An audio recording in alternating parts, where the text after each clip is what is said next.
Assalamualaikum warahmatullahi wabarakatuh. Bapak Ustadz saja tahu penyebab banjir, dan bukan hujan penyebab banjir, tetapi pemerintah, akademisi, dan masyarakat selama 79 tahun hujan dituduh sebagai penyebab banjir. Ini pernyataan Bapak Dirjen Sumber Daya Air tahun 2021. Tugas kami memberikan ruang kepada air agar air tidak mencari ruang dengan sendirinya. Dan itulah yang kita maksudkan adalah genangan-genangan banjir pada dataran banjir. Tahun 2024, Bapak Dirjen juga memberi pernyataan kembali bagaimana mengendalikan banjir di masa depan, tapi tetap sama. Intinya, fokusnya, tetapi ruang air tetap harus kita siapkan. Nah, ini sama dengan yang tahun 2021, kita harus menyediakan ruang kepada air di suatu tangkapan hujan, yaitu das, yang kemudian juga ada ditampung lewat embung-embung. Nah, ini semua sesuai dengan Al-Quran Surat Ar-Ra'd ayat 17. Ini yang benar. Kemudian yang dilakukan Jakarta banjir selama 79 tahun. Kegiatannya antara lain normalisasi sungai, yang kedua pembuatan tanggul, yang ketiga sodetan atau banjir kanal barat dan banjir kanal timur. Ini istilahnya bisa sebagai floodway di lokasi dataran banjir. Nah, ini menurut petunjuk Allah dalam surat Ar-Ra'd ayat 17 ini batil karena hujan diingkari, hujan dibuang selama 79 tahun.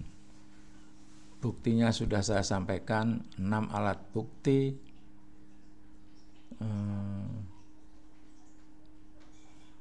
mengelola hujan di Indonesia salah, 6 aturan alat bukti.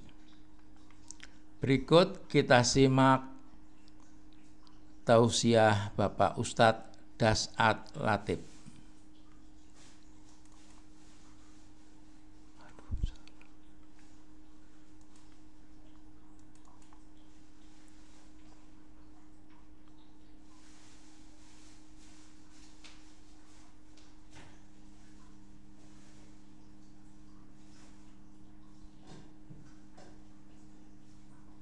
Dan antara Dirjen sama Bapak Ustadz ini sinkron, sama konsepnya.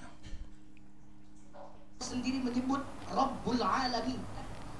Allah mengutus seorang manusia pilihan untuk rahmatan lil alamin. Semuanya berhubungan dengan alam. Tetapi kadang-kadang kita sebagai umatnya lupa bagaimana mensyukuri tentang nikmat Allah yang memberikan alam demikian indah untuk kita.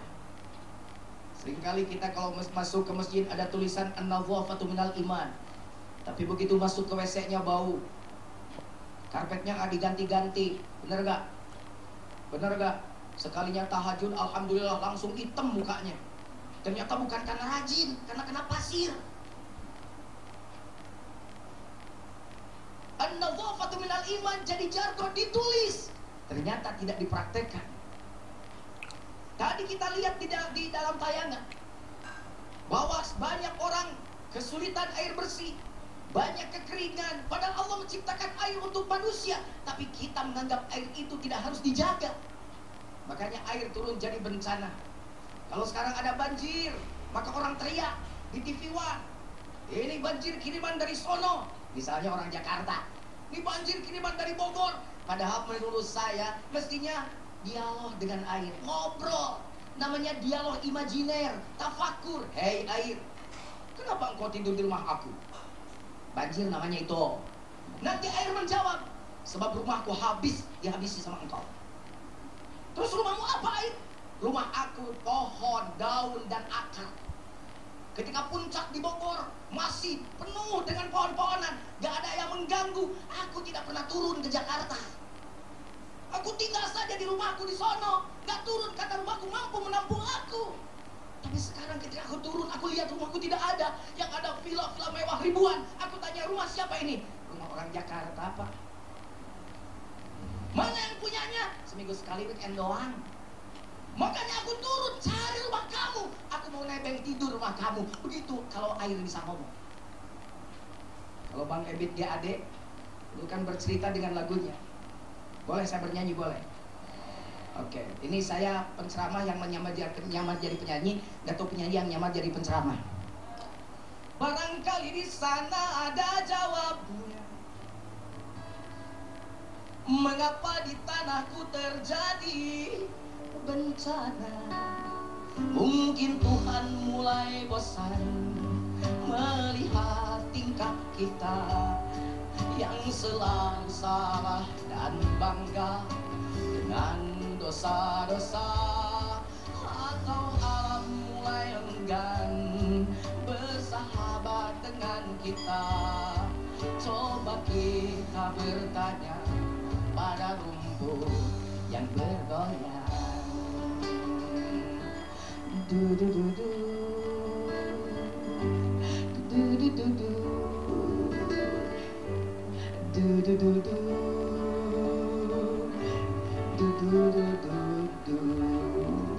Itu air kalau ngomong, ini rumahku dibabat, sakitnya di sini. Dibabat. Barangkali di sana jawabnya. Mengapa bencana datang? Mungkin Tuhan mulai bosan melihat tingkah kita yang selalu salah dan bangga dengan dosa-dosa. Apakah tidak merasa dosa membabat hutan? Aneh ya, dulu hutan dijaga oleh harimau aman. Kenapa sekarang hutan dijaga oleh manusia malah gundul?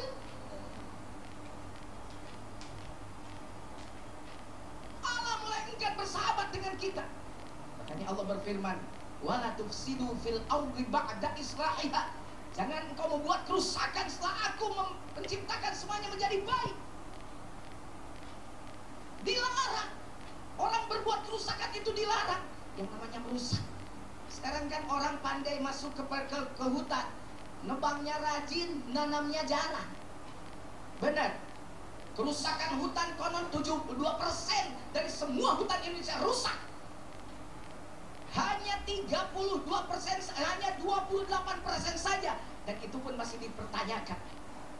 Hari ini kalau kita tidak menjadi manusia-manusia yang sesuai dengan penciptaannya, tujuan diciptakan manusia adalah khalifah.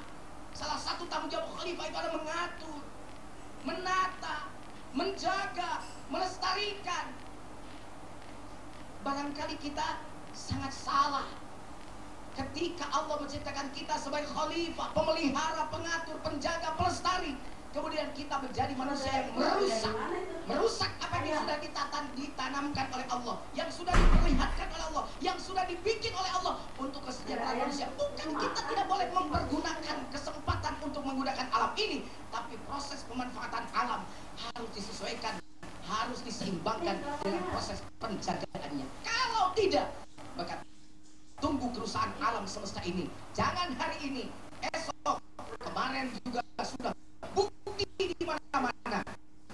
Air kurang, bencana di mana-mana, kekeringan, kelaparan, semuanya karena kita menyalahi aturan Allah yang sudah memberikan penjelasan pada kita bahwa dilarang kita untuk merusak alam dan lingkungan. Bayangkan ibu kaya, amin, kaya semua nih, kaya semua nih, semua bapak-bapak nih.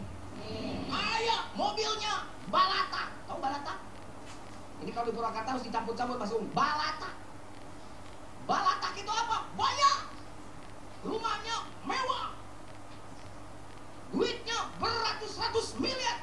Saya tanya, kalau nggak ada air gimana?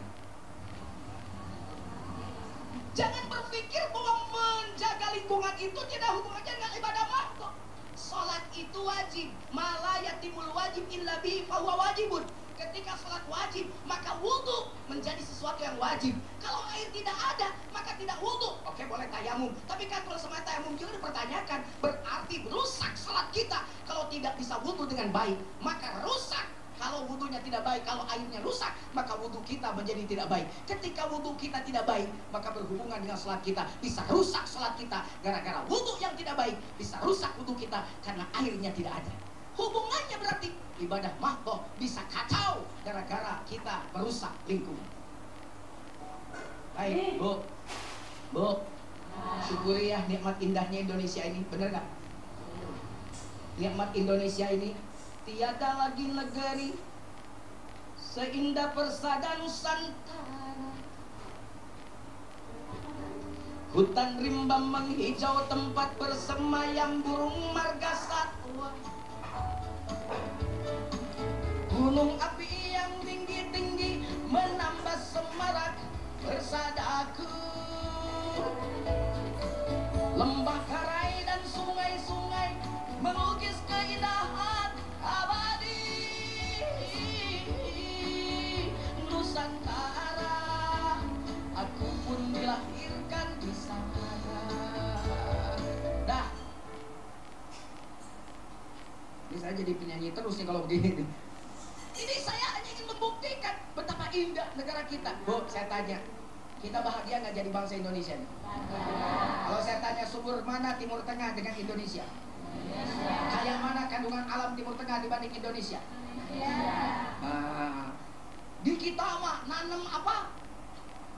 Di tongkat jadi tanaman, tanam tongkat jadi tanaman. Di sono bukit-bukit saja. Jadi kalau kita tidak mensyukurinya dengan melestarikannya, apa jadinya kita di mata Allah Subhanahu wa Ta'ala? Saya lihat Mas Agung sudah berdiri, dan saya tahu kalau beliau sudah berdiri, saya bagaimanapun sedang ngomong harus berdiri. Kalau